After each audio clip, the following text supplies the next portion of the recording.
the music.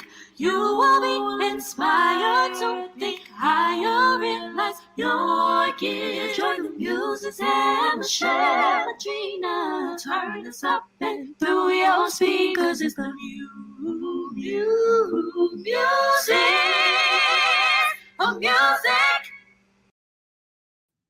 And we are the muses behind the music. Welcome. I am your host, Michelle Fowlin. And I tell you, I have really been looking forward to this conversation with my friend, minister, the Reverend, I should say, gospel musician extraordinaire. I used to tell her all the time that, hey, listen, I need you to give me organ lessons. There's something so beautiful about the way that she plays a Hammond. Oh my goodness. And a very fierce LGBTQ plus advocate. And I think this conversation is so necessary as we both are a part of the church. And we recognize that there are so many things that the church is still not willing to embrace. And not necessarily that you have to believe as such, but it's a matter of showing love and care and concern for those who are vastly different from us, who are a little bit different from us, don't think the same. You name it, just a mirage of differences. Then that's what colors us. That's what makes us all so completely beautiful. And I think it shows the rainbow of God's love and light to us. But we do have to get into heavier conversations about, what that looks like. How do we challenge ourselves to be more accepting of certain things and people who might not share those same beliefs. So we're going to have a great conversation today as it's necessary and needed. But I want to share with you all just a little bit of Diedre. I met her years ago when I initially started working with the Washington Performing Arts Children of the Gospel, and she was one of the directors and organists, musicians that was on board, and was just phenomenal, like I shared with you. But Diedre comes out of Omaha, Nebraska. I don't know if she remembers that when I met her, I was like, what is in Nebraska? How many Black people do we have in Nebraska? But I say that for any kind of state that I really don't know and understand. But that is where she is hailing from. And she likes to call herself a true Midwest girl living on the East Coast. She began her beginnings with a strong Christian value in her upraising of her parents in the home. Parents were music directors and the organist of the music ministry at that church. So not only did it come in the genes, but it was cultured in her as well. And then eventually she decided that she was going to move into the DC region, where she met so many of the great DMV locals, but they are known both internationally and nationally, like Patrick Lundy and Thomas Dixon Tyler, Philip Carter, Henry P. Davis, and Wallace Charles Smith. And she really was able to branch out and grow her gifts all the more with working with these musical geniuses of the gospel genre. And after years of soul searching and pursuing a deeper spiritual understanding of herself, the creator, and life as a whole, Diedre accepted the beautiful revelation of who she was in her soul and has always been. In 2016, after being outed, she decided to embrace her journey and in turn share with the world that she is a Black transgender woman. And I must say, and hopefully we'll talk a moment about this too, that when I had actually read what I considered the coming out on in the public social media realm, the first words that I said was, good for you. And as long as you have resigned it with you and God, that's all that matters. And that was also in conversation with others who, had their thoughts and opinions and whatever else on it. But at the end of the day, it's us who has to rest with it and not anybody else. And since then, Ms. Deidre has embraced an even greater experience as the first openly transgender person to be hired by the DC Health Department. She served as DC Transgender Health Coordinator. That's a big to do. That's awesome. In addition to becoming an ordained reverend, she produced and released her first single entitled My Life Matters as both a response and call to action regarding the violence against and murders of transgender women of color. In 2022, Diedre founded her nonprofit, Auntie's Home, with the goal to provide housing for trans and gender diverse people experiencing homelessness. I love that. Thank you so much, because we here in a country who we're doing a lot of different things with our money, but we are forgetting the homeless. Ugh, can't understand that. In addition, she started her music company, Gray Rose Music, named in honor of her mother, who is still an influence to her, even though she passed away in 2020. I'm just so elated to have a friend, Reverend gospel musician, LGBTQ plus advocate, Miss Diedre Gray. Hello, my friend. Hey Boo, how you doing? I am doing so well, and I can tell you that I am elated to have you. Thank you for agreeing to do this show, to which I think is going to be a beautiful conversation to educate people and to help them understand a little bit more about you, about the community that you serve, that we all serve as human beings walking together on this. So thank you so much. Thank you for the invite. I'm Yeah. glad to be in different spaces and to not just share my story, but to encourage folks to be open-minded, Hmm. different walks of life. Yeah. You don't have to understand it. There's so much we don't understand about life, but we do it anyway. So, I'm just glad to be in this space. So let's get into it. Ain't that a good point? Yes, so much we don't understand, but we do it anyway. So let's get into who you are. Like, what I know that I read to everybody about the upbringing in the church, but I always want to know, is there anything more than gospel music that you wanted to do? Did you even desire music, or was that kind of like pushed on you? You know how our parents can prod us into areas. Well, I used to call us, my family, we were the Omaha, Nebraska version of the Jacksons. It was six of us. Everybody had to do an instrument, all the different type of stuff. And I enjoyed it, but it was pushed on me to do. And I was okay with that. I was comfortable with that. Mhm. Being the youngest of the six, it was impressed upon me early on that there were certain responsibilities and expectations, and I was okay with that. That didn't bother me too much. Um, and I think in to a certain extent, um, to your specific question about did I ever want to do other music, no, but it was the fear of doing other music. Uh, I always had that thing in my head, if you play in the club, God gonna take your gift away. Mercy. And so what's funny about that is my brother, who was like my big music mentor growing up, he was an R&B producer. So he lived in Atlanta, Mhm. and when I was in my teenage years, for about 5 years straight, I would go down and visit him. And he had me just in the studio writing songs, recording songs. And then, I would go back home and he would send, this is what I did. And baby, it was that after midnight music. And I loved every minute of it because I didn't do that. I was just playing a song. I just had an idea, but he put his ATL on it, and it came something else. But I never had the desire to do other music.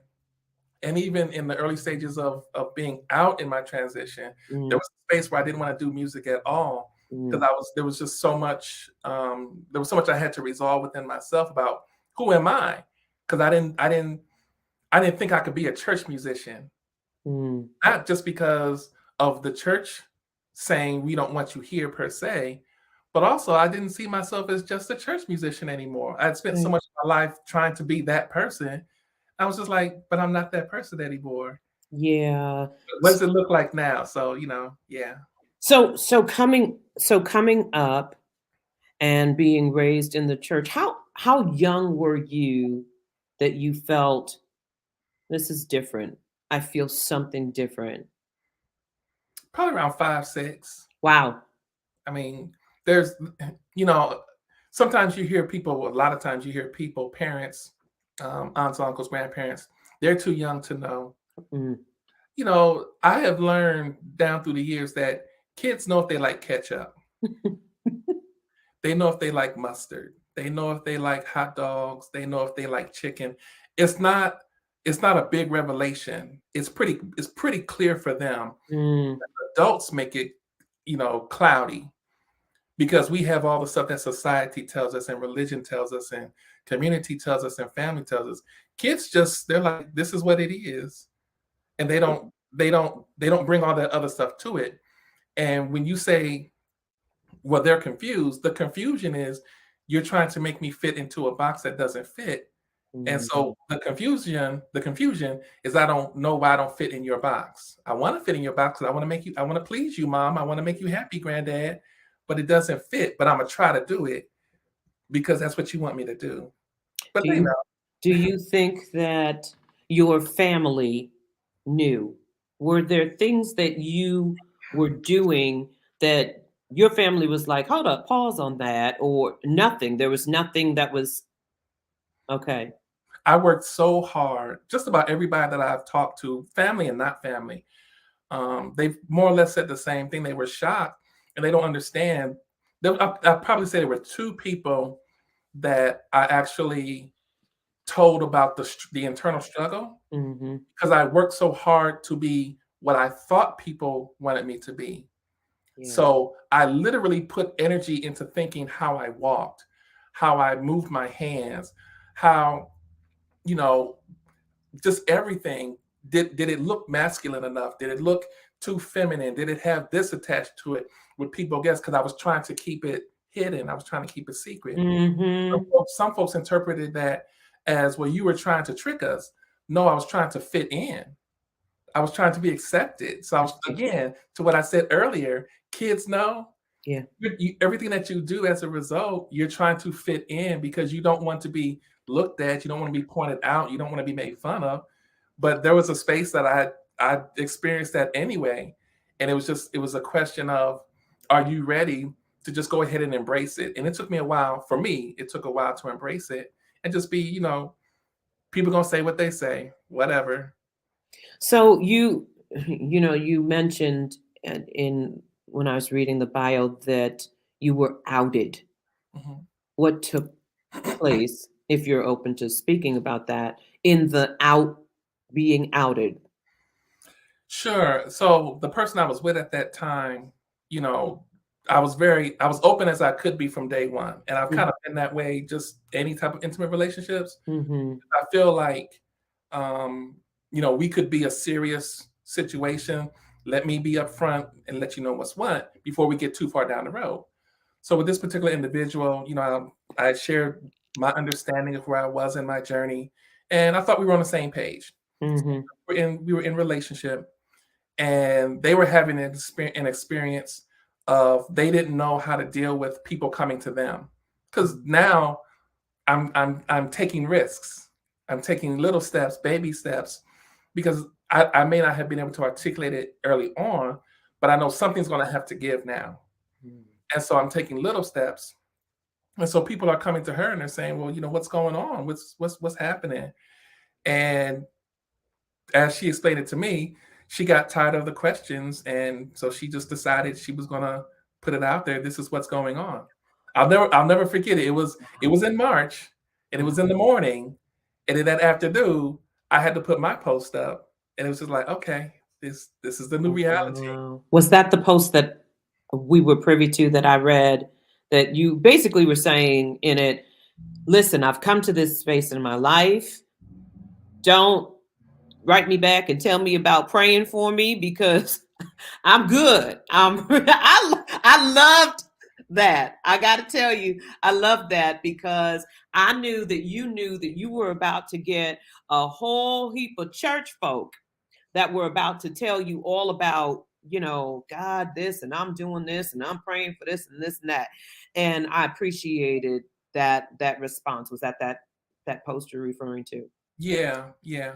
Yeah. I think what most folks don't really comprehend, and this is not about being trans, this is about being any identity that doesn't fit the quote unquote norm, right? Yes. Hmm.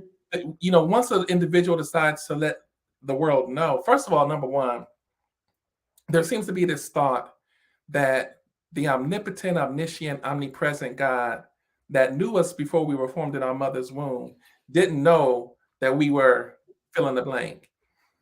And the only revelation that God knew, the creator found out, was when you found out. And so you kind of have to sit and be like, well, I didn't know you were that close with God. But since you are, could you reach out and see if I can get a little pay raise? Can I get a little insight about how to make some more money? Because you seem to have an in. Right. That I So, don't have. right. So I say that facetiously, but I say it seriously because that's how people were talking to me. Hmm. And I had to just let them know, you know, I didn't just end up here. Like this has been 30 years at that time, 30 plus years of question and my own praying and my own depression and frustration and breaking down crying and just on and on and on. Like I've been wrestling with this for a while, not because is it right? Hmm. That wasn't the question. Hmm. The question for me was, do I have the strength to endure people saying it's not? Oh, mercy. Oh, ooh, that's so good. You know what? It's not just in your transition, but I think that point that you just made, people battle with that more than they will say. I don't care what the issue, the challenge is. It's, do I really have what it takes to endure what's about to come at me from other people? Like, I'm solid with this space, but I still know that I have to deal with the outside world. That's so good. That was a sermon right there. And somebody needed to hear that, if not, but for me. And so, in that, how did you deal with that? That this individual who, you know, I can only imagine, Diedre, the space of vulnerability. I look at a lot of the students that I have, that I know, who are out in all facets, of that. They're gay, or they, are transgender, or they. Do we even still say like cross dressing? How does that work? I'm really, really not. Um, on par like I should be. Although I teach high school students, they still don't keep me on par with that. They try their best, but I don't. But they're all going through their various, um, points in life, in the journey of it. And if they were only able to share that and to know that bit of information, how do you talk to others who are in that space, the young ones? Well, I'm gonna give you a little bit of cultural competence, and then I'm gonna answer your question. Hmm. So when we talk about labels and names and titles, right? Yeah. They're constantly evolving and growing. And especially for this generation, like they they change names and change labels like we change months on the calendar. Like Hmm. Hmm. it's just never going to really get there. But cross-dresser is really in a space that is by definition more of a sexual thing that's happening. So you tend to have folks that would identify as being heterosexual, but they enjoy dressing in a different as a different gender identity. Okay. You have transvestite, which would be an old term, which is typically not used, it's not acceptable nowadays. Hmm. Fine you know, I would say my generation, I ain't gonna say yours, generation who might use that term because that was what it was back in the 70s and before. But now from really the 90s forward, and really in the 2000s, you really saw the evolution of the term transgender as being a more accurate thing, because transvestite oftentimes is associated with a medical transition. So there's some type of medical thing that happened. And so that is the strict medical definition, but then that's the cultural definition. And then obviously, like we said, we get to transgender, which is much more representative of I think a fair mixing of anything medical, anything social, anything cultural, that is more than one gender coming together. And let me say this, let me put a pin before I get to the second part of your question. I speak for myself and what my experience is. And I don't want it to be characterized, well, Diedre said this, so that must mean all trans folks feel the same way. Not necessarily. This is just what my experience is, because we're not monolithic. It's just like Black folks are not one color. Women don't necessarily all feel the same way about going to work or staying at home. You have a variety. You have a broad variety, particularly when you start adding in all the elements like cultural experience, what generation they were raised in, all these different elements. It really changes how one person can feel compared to another person. So I'm just articulating what my experience is. And I try to listen to people. So when I have the opportunity to bring voice about what others have experienced, I can do so, but I don't speak for the community as a whole. Got you, yes. And to your second point, when you talk about speaking with young people, statistics show that 40% of young people that would identify as LGBT have attempted suicide at some point. And over 60%, if they just had one person who was a supporter, was an ally, was there for them, they've said that they would not even attempt it. They just need one person. That's it. Just one person. And so, I think what happens, because I don't know if when I reflect back and I think back through my teaching years and anything prior, I can see there were moments that I made conscious decisions. As a musician, right, in Black church in particular, there's always the joke about the gay choir director. Like that's just the running joke, right? And I can go back to my teenage years and think about how I said I made a conscious decision. I'm not going to join in with those jokes. That doesn't work for me. Yeah. Like something doesn't feel right about that, And I couldn't articulate what the details were. But my point being that I don't know if there were times, I'm sure there were, because I'm a human being, but there were times that I could have been more kind to young people to make that space. I know as I got probably halfway through, for sure, to the end of my teaching career, I was very intentional about trying to make as safe a space as possible, just period, for whatever the reason. One of the things I was always, I guess I'll use the word proud, is that I had, special ed kids that were in my classes. They wanted to come to my class. They wanted to be in my class. So I had a special relationship with that program coordinator. And we would always have, she knew that she could come to me because I was going to make sure that they were safe and protected. So I hope that I created that atmosphere with any young person, period. And we've had conversations about being in some spaces where we've been around folks that went after kids. And I've never understood that. There's this thing that happens in Black culture. I don't know if this is still the term, so I'm really aging and dating myself. But, when I was a kid, we called it cracking on each other. Right. When I moved out here, they called it joning on each other. I don't know if that's still what they say, but this thing that you do about, you pick out something of this person standing in front of you and you use it to put them down. Yeah. Whether it's their nose, it's their hair, it's their skin color, it's their parent, their family situation, they don't have money, on and on and on and on. We do that in our culture. It feels like more so than other cultures do. Yeah. And so there's this acceptance of, and I believe very much it's a protective thing. I'm going to get you before you get me, because if I get you before you get me, you can't get me because I got you first. That's right. That Medea mentality, right? And so it was never okay for adults to do that to kids, in my opinion. Absolutely not. So what I hope is that I've been able to create spaces. I've been able to hold space, and I've been able to bring voice to those wherever they are, because I always felt like this. If I treat you like a human first, Mm-hmm. I've got a good shot of meeting the other stuff. But Amen. but see, kids know. If Ah, nothing else, kids know. period. You ain't that one. You know, ain't nothing you can do to make it. Kid will do it because you threaten them. You Yep. gotta do this because I said so. But their hearts aren't in it.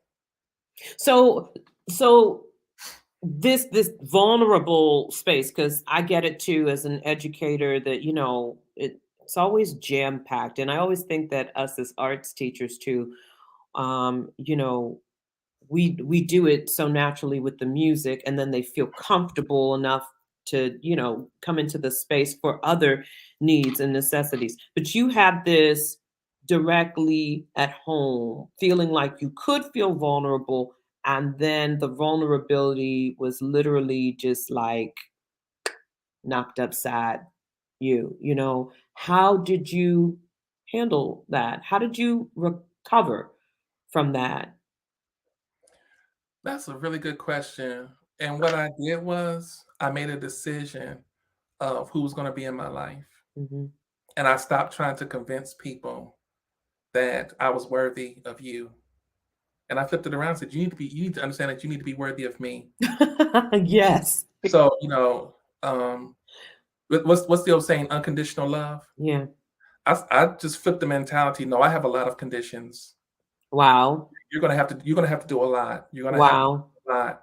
Because if you call me your friend, if you call me your sister, if you call me your mentor, if you call me your whatever, and I have to spend time defending myself, convincing you of this, that, and the third, then are you really any of those things? Right. And Right. understand that went for family, that went for professional associates, that went for random people walking up and down the street. Hmm. Because what I have come to experience, my life has been on the line in a couple of situations Wow. where a person came at me because they clocked me Wow. and there was a threat that happened. And so in that moment, I'm not here to negotiate with you about my life. I know that's right. Right. That's not what this conversation is. And so some people they're like, well, you need to be more of this. And I'm like, no, you need to be less of that. I need you to get that. Your your argument with me is that I am too defensive, but I've put the mirror back on you and say, well, why are you so abusive? You are. Oh, wow. That's a Like, shocking word to yeah, use, yeah, but it's a truthful word to it's use for true. people. Yeah. See, the abuser never wants to be called the abuser. They want to be excused and forgiven. But if you're verbally assaulting me, if you're creating a safe space for me, see, there's this thing called emotional intelligence. Mm. And people know when they walk in the room, when they get around you, there's something that happens. And there's this falseness that it only happens with women. But cis women, cis men, trans men, non-binary, two-spirit, all of us have a capacity to be around somebody and say, "Oh, I don't like that person." Mm. You're not even in a conversation. You just watching how they move. Hmm. You're like, something don't seem right. Hmm. And then what happens is either they prove that they don't deserve your trust, they confirm it, or they deny it. Yeah. And so I just sit back and I wait. You and I connected, I want to say maybe 2 years ago. I think I Hmm. texted you or I called you or something. And I was floored because I didn't know how you were going to respond. Mm. I thought there was going to be a continuation of experiences that I had with other people, and you didn't respond that way. Yeah. So why would I not want to hold space that when Michelle Fallon reaches out and says, "Hey, can you? Are you sure? Let's go." Yeah. You have presented yourself as a safe space, and it's not about you not making a mistake. It's not about you being perfect around me. It's not that. It's that you have shown the vulnerability that I can be vulnerable, and you won't take advantage of that. Yeah. I So, appreciate that because so I that is appreciate. very important to me, as I'm certain that it would be on the flip side. I remember when we ran into each other in a restaurant, before the conversation we had, and I remember when we ran into each other in a restaurant before, the conversation we had, and I went up and I embraced you and I was with my kids and, and that was the very first time that they had seen you. And you were like, if they have questions, I'm open. Please tell them to come and ask. And, that takes a lot too, to know that people knew one aspect of you. They're experiencing something new. The world is shifting. We've all got these different things coming at us, and you were in a space where now you're saying, hey, I'm so okay with who I am and I'm ready to educate folk about it. And that's just, to me, that's it. It's let's get a little bit more educated on what this is. Talk to me about your journey. I love building relationships with people, and I'm very cautious about the people who I bring into any part of my circle, whether it's the outer circle or it's the inner sanctum. I'm very, very careful and probably a little bit on the defensive. And so I get that, because I take the word friendship and the beauty of that word to heart, to the depths of heart. So I appreciate that being a safe space. We're both church musicians. We're both raised in the church. I consider the church to be, mentally, I consider the church to be the space that people should feel the most comfortable about going into and being themselves, although I know that the church is not. How was that experience for you? Because this is where sometimes we as musicians, this is our bread and butter. We make our money as being church musicians. And some people are ready, some people are not ready. Although, here's part two of the question, we have a lot of people who are gay in the church, and they're okay with them being gay, but not trans anything. You can't do that. What was the experience like for you? So it wasn't a good experience. Mm.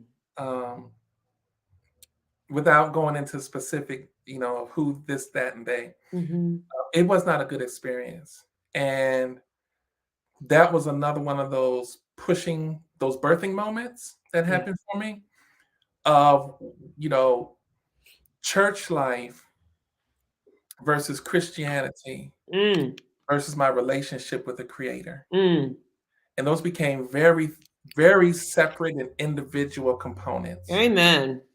And so, different people land where they land with religion. I'm not going to get into that. I'm good with where I am with that. But when you talk about the professional capacity of it as a musician, as a church musician, I had gotten to a certain place, dollars and cents, and that went away very quickly. And it was a shock. It was a shock. I was doing okay. Yeah. Girl, I was doing okay. All right. But part of what I had to realize, and this was a part of what the journey was, which, let me say this, one of the moments that happened, I had been praying, I had been really, really wrestling with where to go with this thing. And I wasn't out, I was still teaching. I had a small, intimate circle of people that I was sharing particular elements of my journey with. And I literally was crying out to God. And I was like, God, something's going to have to give, because I'm either going to check out or something else is going to have to take place. And I very, very strongly, and I say this whenever I have the chance, I really heard the voice of God say, well, if you trust me, then don't worry about it. I got you. Yeah. And once that moment happened, all the other stuff became okay. Yeah. So the people, the job opportunities. I had one musician friend who literally said, well, if you wore pants, I could get you a gig at a church. That wouldn't be a problem. Wow. And they meant it like sincerely, like earnestly. They weren't trying to be shady. They were like, I could work it out for you, no problem. And there's a space of compromise. See, a lot of churches have all are welcome, and they really do mean that, because they want your money. They want the numbers. Like, They want to grow. That's I'm laughing because you're talking truth in there. It does come down to dollars and cents versus souls, which is bothersome to me, but that's another conversation. Continue. I'm so sorry. well, I think if churches would be honest and say, we want your money and we want to save your soul, Mm. that would see, this is very controversial, so I gotta be careful. Lay it out. A lot of people give this bait and switch thing. It's this whole, did you have an encounter with the Lord? Did you shout? Did you speak in tongue? Did you fall out? Oh, you're filled with the Holy Spirit. Oh, you've been changed. Well, if I was changed and I shouted and I spoke in tongue, but I'm still attracted to this gender, Right. or I still feel this inside me, and you keep saying that it's not. And now what you're doing, when you say I can bring all of me into the space, when I finally do I can't be a hoe and come in church. I can sit in the pews. Let me fix that. I can sit in the pews, but I can't lead the solo. Right. Don't ask me to be in leadership. Don't ask me to be on the deacon board. Don't ask me to be the choir director. I can't do those things. So you don't want all of me. You want the things, the parts of me that are of benefit to you. And so I feel like if that was a more transparent message, then people would come. It's like when you go and sign up for a bank account, when you get a new phone, when you got your cable, they told you the terms of the contract. Mm-hmm. And then now most of us don't read the terms of the contract, but at least they put it out. Yeah, I'm with you too. I just flipped to the last page and put right. What's today's date? Right. Exactly. But if they would put the terms of it, then we would have an understanding that, oh, you are going to judge me when my child comes up pregnant at 13. Oh, you are going to say something about me when my wife cheats on me with the deacon and wants to leave me. Or you are going to say something about me when I come out, I have HIV. Or you are going to say something about, like, if we understood that, if that was a part of the orientation, right? Those 6 months of orientation we got to go through, us would be in a very different place. Yeah. But there's this expectation placed on that if you ain't holy enough, if you ain't righteous enough. And the truth of the matter is, again, I said it earlier, folks are acting like when I found out about something is when God found out about it. I love that point because I don't think I've ever spoken to anyone or we've ever really dealt with that because we in the religious Christianity world always say, well, God knew what he was doing when he made you. Well, then the depth is if God knew, it wasn't just me who came up with this, God knew. Like we never talk about what you just said. And maybe it's so much fear. I feel so much of this is based on fear. A 5-year-old says, who was born a boy says, Mommy, I feel different. I feel like I'm a girl. You don't know what you're talking about. Well, like you said, the whole example of ketchup and mustard. And they do because the parents, though, want to shake it out because of fear, them not having understanding. And so this is why it's so important to me to have conversation about this, the differences that are there. So when, you come and you say, I have always felt in my soul that I was woman, how do you paint the picture to someone to get them to understand what that means to you? And I don't mean by any means that you can force a person to understand this. It's either that they do or they don't, but at least give them something that they can think on that says, this is what it looked like. It felt like to me, it outside of the norms that I knew. This is who I am. So great question. First, I would say, I don't take the approach of you don't want to understand, so I'm going to make you believe what I believe. I try to operate in the space of, if you want to learn, if you want to have conversation, if you want to share, I'm all for it. Scripture says, don't argue with a fool. So I can't argue with you. You believe what you believe, and it's okay for you to do that. Like for real. There's I don't throw shade because you don't believe in trans folks. Okay, I mean, I'm right here, but I don't exist because you don't see me. I guess that's what you want to say. That's fine. That's what you feel. But for the people that are like, I do want understanding. I want to understand my cousin. I want to understand my brother. I want to understand my auntie. Like that's a space that I come from. So I like to describe it, and if you grew up in spiritual spaces or religious spaces, almost across the board, there's this description of the Father, the Son, and the Holy Spirit. Three.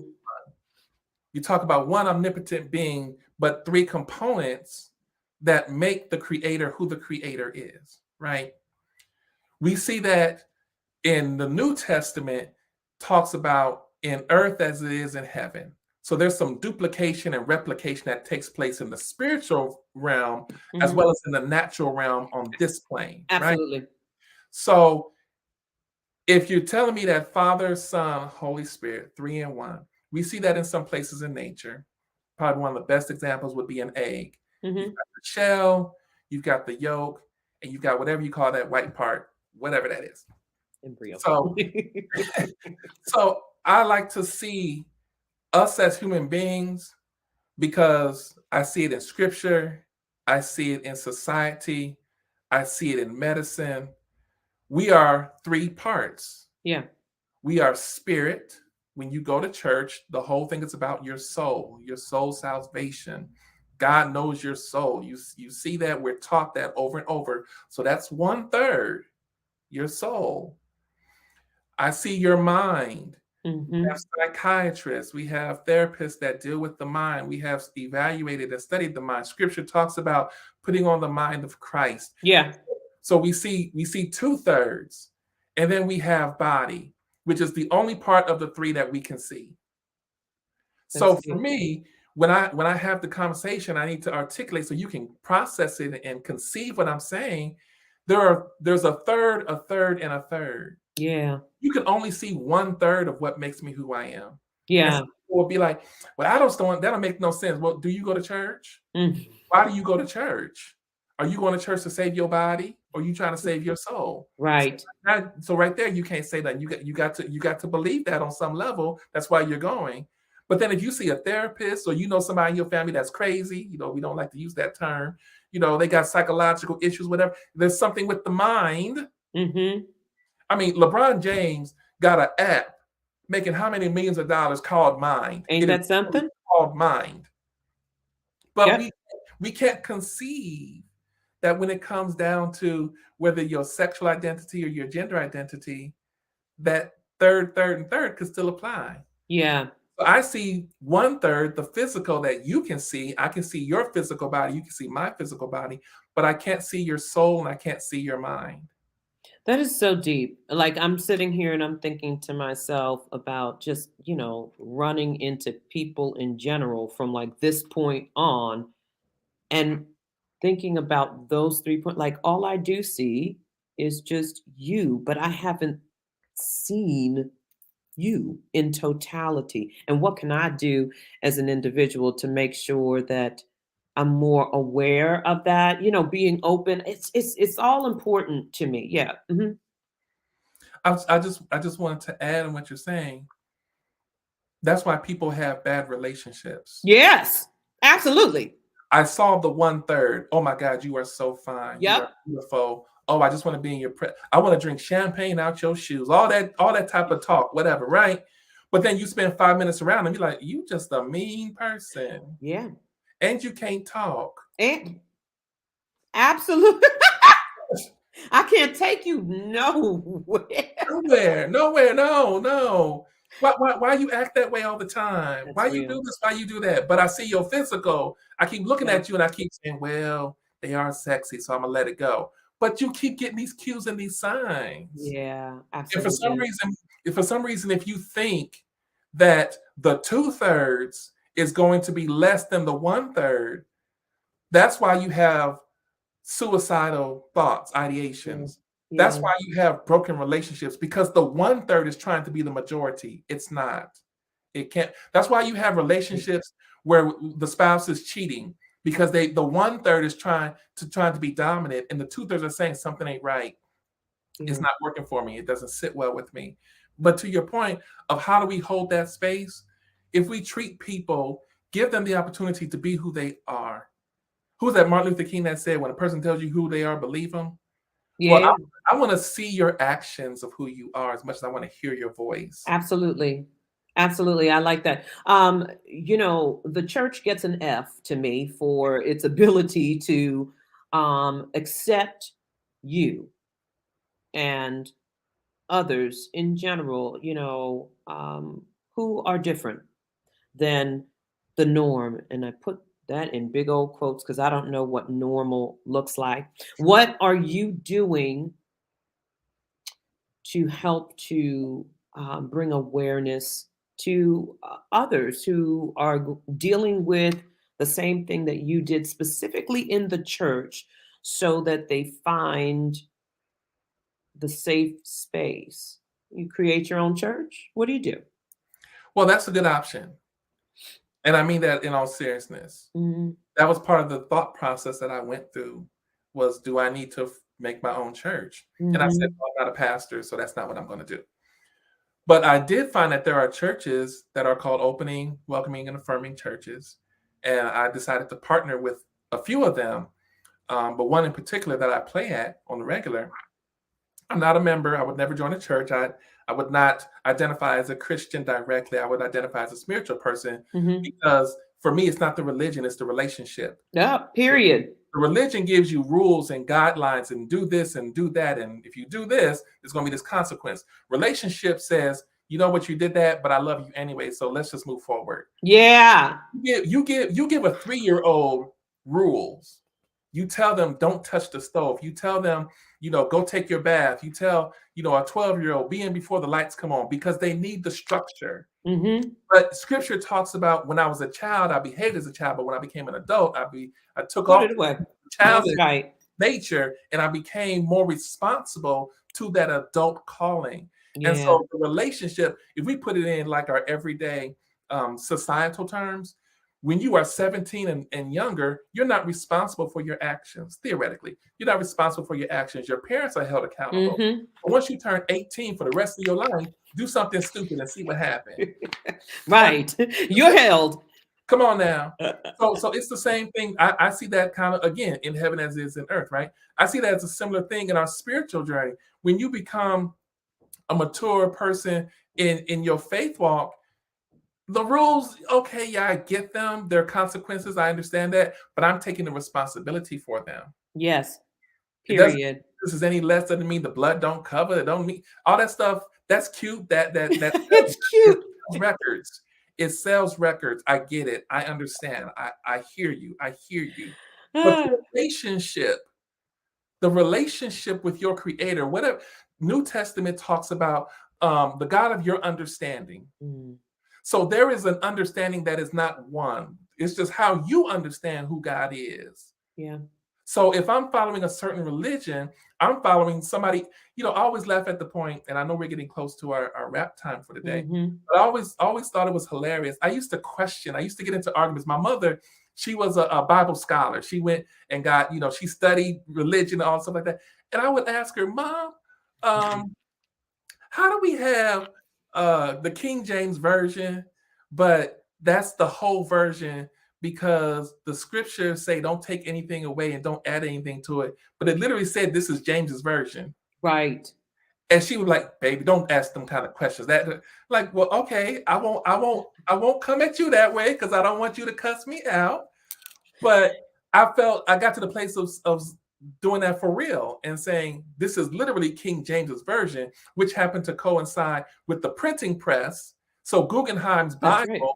came into existence at the same time this mass communication device happened. And so you then tied that to the Crusades, which now you have this group of people who want to go across the world and threaten you, either accept our God or die. Which one am I going to go? Which one? I'm going to go with the accept. Okay. all the way to where there were strict instructions written by slave owners and slave masters of how to convert Black Africans away from our spiritual That's right. roots to believe to believe their traditions and their philosophies, which ultimately put us in this place where as people of color, whereas any minority, whereas any people that were of a lower financial status, you could not have a say in what your relationship with the creator looked like. Yep. Do it our way or you're out the Or the club. highway. I like to say religion is slavery, relationship is freedom. Come on now. Yeah, Go because past. that's jump up, look, we'll take that, throw that out. No, but it really is. I mean, it. I got to a place a long time ago because I grew up with parents who were very religious, and their whole thing, no matter when you had questions, it was like it could be questions about the historical Bible itself. The Bible, don't ask questions. You don't question God. Everything was, it wasn't questioning God versus what is actually truly wrong with me asking questions, because that's that lock into you believe because you believe. And I had a hard time with that. I had to, go on my own journey and discover and almost branch out into other religions in itself, because I thought that that was the way that it should be. That everybody needs to be called something religious instead of building relationship with the creator, with nature, with one another. Like, it's the God in me. Mary said, right? We all were born and birthed with that. And that's what I'm trying to do, get to know the God within me. You came out with this song. How did that come about? Because I think you have a video that I watched. You sent it to me. Is that the same song? You sent this a while ago. And it was absolutely beautiful, but your songwriting, you're a composer, an arranger, just an all-round awesome musician. What are your plans with that? How do we get that into the hands of other people, into the listening ears of people? Where did that birth itself from? Well, first, thank you for the props. I hold you in It's serious. Thank you. we have been both been able to share spaces with amazing musicians Yeah. and professionals within the industry, et cetera, et cetera. So, the song's called "My Life Matters," and it's birthed out of the trans experience, a lot of deaths, a lot of murders, but it's really a song that's a call to action and a celebration of what the journey is. And so it's available. You can see the video on YouTube. It's available on all major platforms. All right. Please go and buy my little song. I think it's a good song. It's got a little bit of the gospel church in it, and that's just part of who I am. And but amazing singers, amazing participants in the video from community. We have folks all the way from California who participated and actually putting the video together. So that was a wonderful opportunity to grow. And I think to what you were saying also, there is this space of pushing back, of asking questions and being okay with the fact that we can ask the creator questions. Absolutely. We can write a song that is challenging. We can write a poem. We can write a book. We can protest.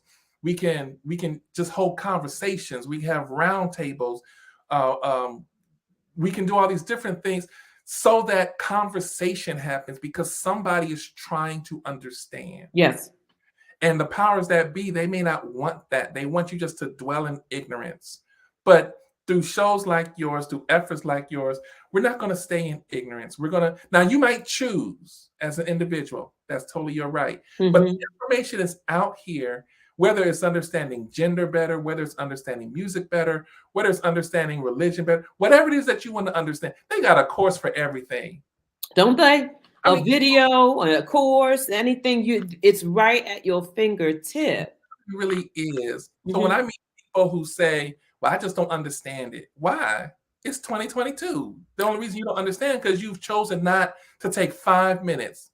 Like I remember having to go to the library and use the Dewey Decimal System to look something up. I know some folks don't even know what that is. They think They think that's some cartoon or something. No, it's not a cartoon. I promise you it's not. And then I remember the beginning of stuff being online. You can look stuff up. And you had to be careful because if you put in the wrong name, there'd be something that you didn't want on your computer pop up. But now you can just open your phone up and in 10 seconds, It's there. you can look up anything to have a better understanding. Stop saying, I don't know. Stop saying, I don't know. Yeah. You don't have to, like, Michelle, I feel this in my heart.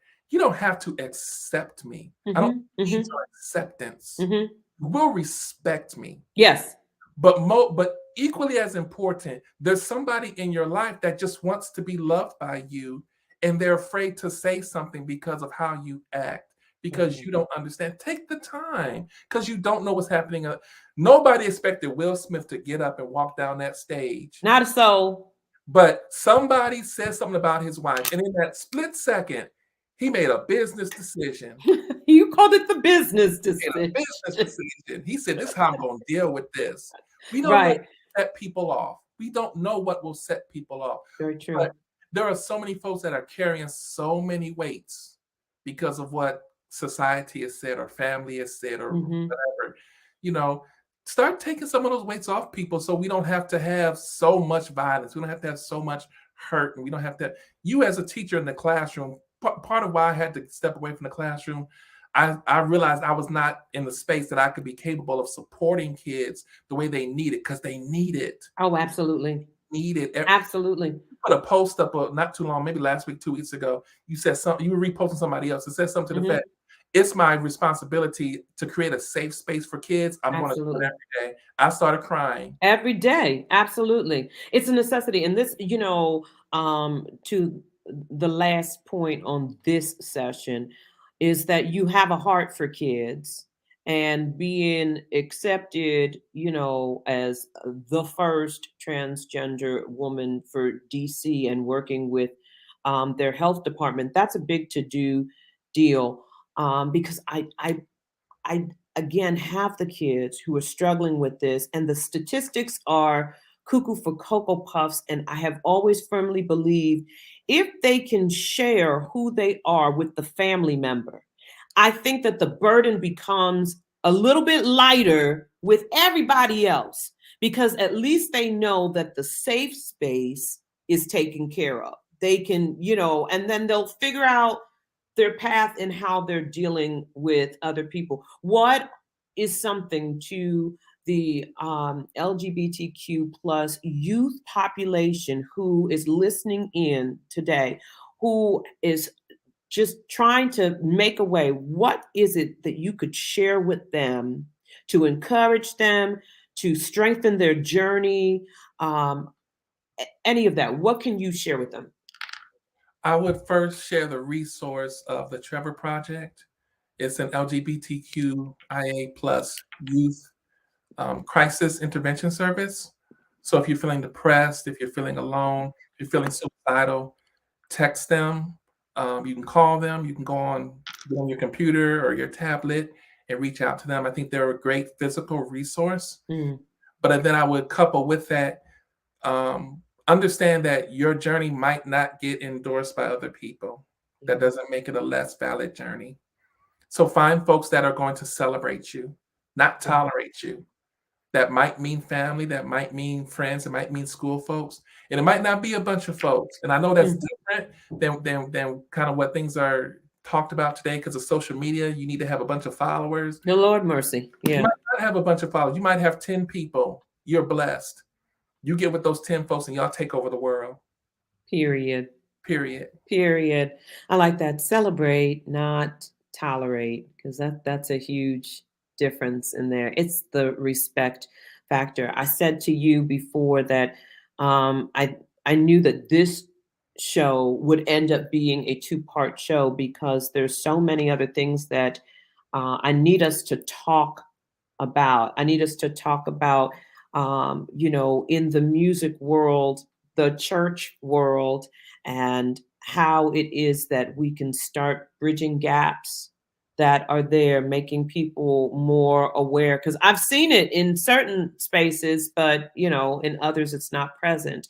There are different things that people want to know. I got asked by several different people, can you talk about the various pronouns? Because people are trying to understand that too. And, there have been videos that have been posted on both sides. There's this one real popular one with Dr. Phil and this man who was just like coming out and saying, you don't get the option to call yourself a them. It's a powerful video to watch, but to talk a little bit more in depth about that. In your journey, where do you go from here? There are just so many different things that I think we need to expound on a little bit more to help educate and to encourage and to share with the world for whoever is designed to hear this message, that may they take and chew on it. Because it's like going to church for me. I go to church, everything that's said out the pastor's mouth, I ain't amening. I'm taking, and some of the things I might have to go back home and sit down and talk to God a little bit about it. But we chew what's not right, I'm gonna have to spit it out. The rest I'm gonna digest. And I appreciate this conversation because it has given me all the more food for thought. It's also allowed me to get to know you a little bit more, Diedre. I mean, that's been so important. I am really proud of you, and I'm proud that you can stand and be you and bump everybody else. That was really nice. That was churchy of me. And how they want to think and deal. You just go on and continue to be the dynamic musician that you are, that God has created you to be, and the support system for other people who might not have a voice or who are a little bit more afraid to utilize their voice as you have been able to do. Thank you so much for being a part of this show. I'm looking forward to us continuing it. And for those of you, don't forget to go on ahead and find the song on YouTube. Yes, it's My Life Matters by the Love Movement. All right. My Life Matters that are out there, but you want the one by the Love Movement. All right. My Life Matters by the Love Movement. Yes. I love that. And there's also an LGBTQ choir for young people. I don't know if you know about that, but I always get these mailings and they've come at my school and wanting to speak to a lot of the youth about it. And so I'm glad that there are various outlets for them. And I also want to share one more time the Trevor Project for young people who might need an ear to listen to. And it's just a great resource for you. Again, my friend, thank you. Know that in the next season, I need you to be present again so that we can extend on this conversation. All right. And to my muses who have joined us, thank you so very much. Until the next time, peace, blessings,